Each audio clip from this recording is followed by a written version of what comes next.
Hello guys, welcome back to my YouTube channel. मेरा नाम है अनीश और आप देख रहे हैं हैशटैग विंडो। तो गाइज, आपका मेरे यूट्यूब चैनल पर बहुत बहुत स्वागत है। आज हम बात करने वाले हैं कि वेबसाइट डिज़ाइनिंग जो बंदे करते हैं या वेबसाइट डेवलपमेंट जो करते हैं, उनकी जो फ्रेशर होते हैं उनकी सैलरी क्या होती है। फ्रेशर जो नए बंदे होते हैं उनकी सैलरी क्या होती है, तो इसी के ऊपर हम बात करने वाले हैं। आप मेरे चैनल पर नए आए हैं तो सब्सक्राइब कर लीजिएगा, बेल आइकन प्रेस कर लीजिएगा, जिससे कि जब भी कोई नया वीडियो डालूंगा तो उसकी नोटिफिकेशन आप तक पहुंच सके। और आपने अभी तक मुझे इंस्टाग्राम पे फॉलो नहीं किया तो इंस्टाग्राम की आईडी आपको स्क्रीन पर दिख रही होगी यहाँ कहीं, तो जाके मुझे इंस्टाग्राम पर भी फॉलो कर लीजिएगा।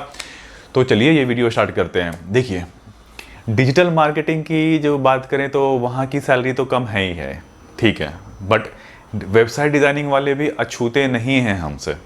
उनकी सैलरी भी हमारे आसपास ही डोलती है। जो फ्रेशर्स होते हैं, अगर आप दोनों की फ्रेशर्स की जॉब्स की सैलरी कंपेयर करेंगे, डिजिटल मार्केटिंग का बंदा और वेबसाइट डिज़ाइनिंग का बंदा, दोनों की सैलरी लगभग सेम होती है। और जो स्टार्टिंग सैलरी होती है 10 से लेके 15,000 रुपये, ठीक है। ये बात कर रहा हूँ मैं कि जो बंदा फ्रेशर है, अब अपने मतलब वो चाह रहा है कि अब जॉब स्टार्ट करना, तो और कहीं से उसने एक कोर्स कर लिया है, HTML सीख लिया है, अब चाह रहा है कि चलो अब जॉब किया जाए, तो उनकी जो बेसिक सैलरी होगी वो 12 से 15,000 के बीच में ही रहती है। कभी कदार ये होता है कि जो अगर कोई बड़ी कंपनी होती है तो उनकी जो स्टार्टिंग सैलरी होती है वो एक बेसिक क्राइटेरिया फॉलो करते हैं कि 18,000 ऑफ रुपीज़। ये एक क्राइटेरिया समझ लीजिए कि ट्रेंड है जो चला आ रहा है कई सालों से कि हम 18,000 से नीचे नहीं देंगे। तो वो कंपनी भी मार्केट में है जो कंपनी 18,000 से कम सैलरी नहीं देती है अपने एम्प्लॉय को, तो वो भी आप ज्वाइन कर सकते हैं। तो उनकी बेसिक सैलरी 18 होगी। अगर छोटी मोटी कंपनी ज्वाइन करते हैं तो उनकी जो सैलरी होगी वो लगभग 10 से लेके 15,000 रुपये के बीच में आपकी ज्वाइनिंग हो जाएगी। तो आप मुझे से पूछेंगे कि कौन सी कंपनी ज्वाइन करना ठीक रहेगा, और बड़ी कंपनी ज्वाइन कर लें या छोटी कंपनी ज्वाइन कर लें। देखिए, मेरा तो हमेशा से ही ये सजेशन रहेगा, जो कंपनी आप पहले पूछ लीजिए कि जो प्रोफाइल आपको चाहिए, इसमें भी अलग अलग लोचा है कि ये नहीं कि आपको डेटा एंट्री करने बैठा दे। आप वेबसाइट डिज़ाइनिंग सीखा है, आपको डेटा एंट्री करवा रहा है, या फिर आपको कुछ और प्रोजेक्ट्स पर लगाया हुआ है। आप समझ लीजिए आपने वेबसाइट डिज़ाइनिंग के लिए आपने वहाँ पर अप्लाई किया है, आपकी हायरिंग भी वेबसाइट डिज़ाइनिंग के लिए हो रही है, बट काम जो है वो आपसे डिजिटल मार्केटिंग का करा रहे हैं। तो ये चीज़ें कभी मत कीजिएगा। ये मैंने कंपनी में देखा हुआ है, लोगों की ऐसी हालत होते हुए। हायर तो कर लेंगे वेबसाइट डिज़ाइनिंग के लिए, काम करा रहे हैं डिजिटल मार्केटिंग का, और डिजिटल मार्केटिंग के लिए हायर करवाया हुआ है, काम करा रहे हैं वेबसाइट डिज़ाइनिंग का या डेटा एंट्री का, या फिर छोटे मोटे जो काम होते हैं एडमिन वाले वो भी कराने लग जाते हैं उससे। अपना प्रोफाइल बहुत ही प्रिसाइज क्लियर होके पूछ लेना ज़रूरी है कि क्या काम रहेगा, किस लैंग्वेज पर काम करने वाले हैं, HTML पर काम करने वाले हैं, PHP पर काम करने वाले हैं। आपने जो सीखा है उसकी स्टार्टिंग जो बेस है, आपको उस तरह का ही काम मिले, वो ज़रूरी है। कभी क्या होता है, देखिए आपको एक चीज़ ना, एक बहुत ही अच्छा फैक्ट बताता हूँ। क्या होता है ना कि आप कंपनी में गए, वहाँ पर कोई प्रोजेक्ट चल रहा होता है और उस प्रोजेक्ट का छोटा छोटा पार्ट होता है कि ये पार्ट आप कर लीजिए, ये पार्ट आप कर लीजिए, ये पार्ट आप कर लीजिए। अब वो कई सारे डेवलपर मिल के वो पार्ट कर रहे होते हैं, और उसके फिर जो सॉफ्टवेयर इंजीनियर होता है वो उसे सिंक करता है।